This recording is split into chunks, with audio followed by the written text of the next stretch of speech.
我们正处在一个说一点点实话就会被狠狠点赞的时代。为什么要这样说呢？因为一线的医务工作者说的，别人不太敢信；民间的记者冒死去偷拍，不断的被抓捕。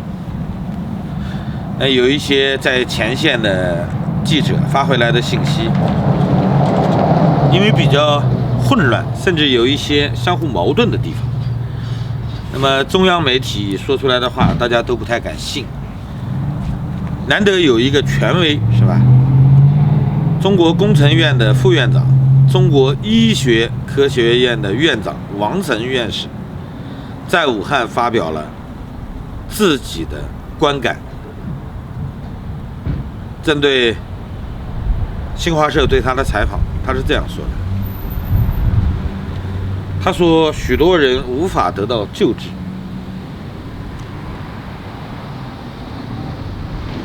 第二个呢？第二个在这句话上又叠加了一下，他说，家庭感染、社区感染根本就是一个未知数。这就说明情况比政府通报的要大很多。紧接着大家看到一个方舱医院，其实就是一个简易的战地病房。100年前我们在西班牙流感的过程中看到了美国在堪萨斯州、马萨诸塞州很多体育场馆都搭建了类似的病床。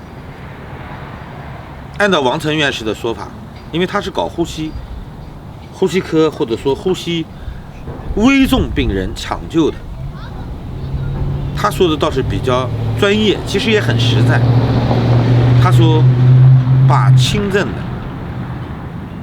的被确诊过的患者集中在一起，因为护士可以更多的照顾病患，把他们集中收治呢，因为病源相同，所以不存在交叉感染的问题。另外一个也方便监控，万一要是病情危重的，也便于抢救。从这个角度上来看，方舱根本就不是一个所谓果决的措施，而是一个迫不得已的方案。好就好在从他的角度做了一个背书，美国药瑞德西韦确实管用，现在靠谱的可能就是它了。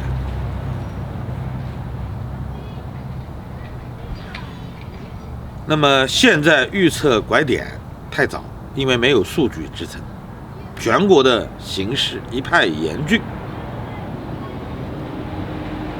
其实王晨院士说的所有的话重点，归根到底就是一句话：目前疫情的实际数据，发病、确诊甚至死亡的数据，都比公布的要大。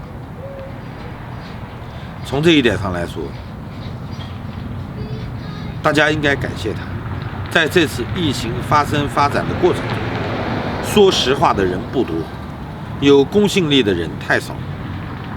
为了他说出的这几句话，确实应该为他点赞。只有知道真实的情况，才能不要那么盲目的乐观。未来要走的路还很长，即便美国要真管事儿，它能不能大规模的生产，能不能快速的被仿制，或者说得到授权？因为我们今天看到，其实美国这家公司，它的总裁已经接受了记者的访谈，包括中方记者。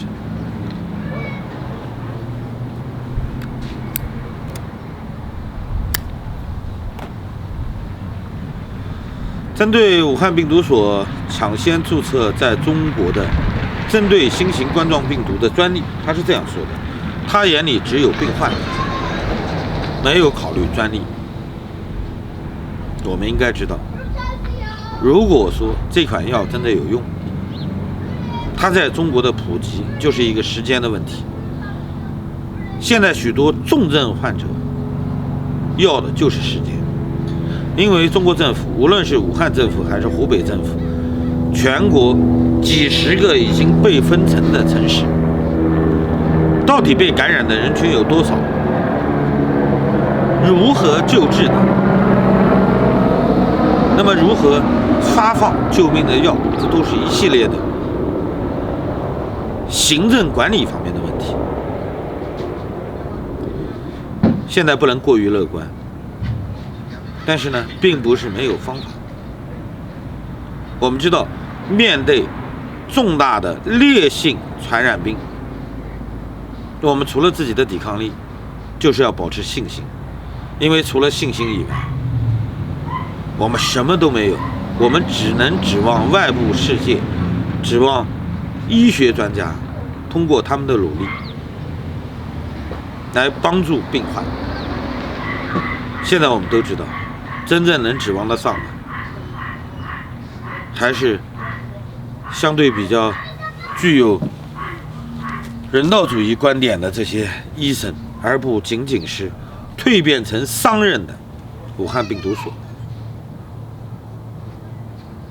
祝愿正在疫情中间煎熬的人们能够获得最后的救治。我希望每一个人都能保持信心，因为这个世界没有忘记你们。理论上来说，地球只有一个。针对高烈度的传染病，尤其像这次类似于流感一样扩散的病菌，每个人都在说，我们面对病毒没有做好防备。但专业的人其实有很多，有许多国家都已经无私地对中国进行了援助，这个援助还在持续中。希望大家都能保持良好的心态，尽可能坚持到获救的那一天。祝大家好运，再见。